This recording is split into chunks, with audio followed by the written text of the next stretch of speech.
Yo mga boss Lodi, welcome back sa ating vlog. Yun, nandito ako ngayon sa clinic mga boss Lodi. At yun, katatapos lang namin mag daily routine. Lahat naglinis na ulit, nagbigay ng pagkain ng mga meds. Yun, tapos sila busy doon at sila ay may surgery. Hindi na ako pumunta doon at anong dami na nila isang pusa naman yun. Bali, 2 pusa pala, natapos na yung isa, ako yung kasama. Tapos yung pangalawa sila naman daw. Di okay, pagbigyan natin, di ba mga boss Lodi? At yun, punta muna tayo sa kusina. Ano muna tayo? Coffee break. Break agad, katatapos lang. Nandun pa sila, nagsasurgery pa sila mga boss Lodi.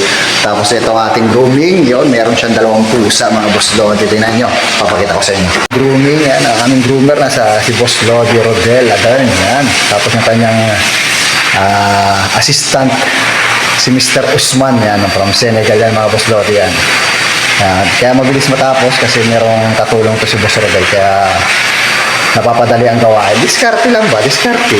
At ito naman yung aking friend from India, Mr. Abdul Shukur, yan.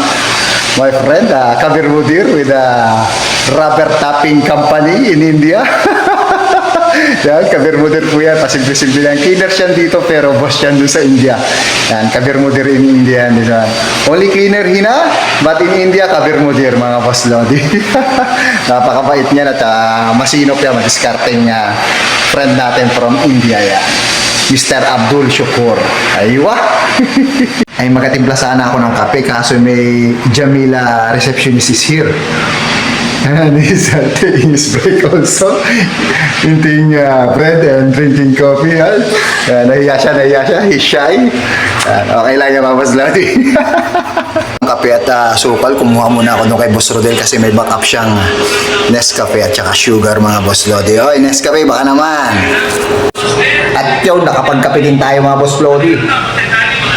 Init ba? At yung binulsa ko na.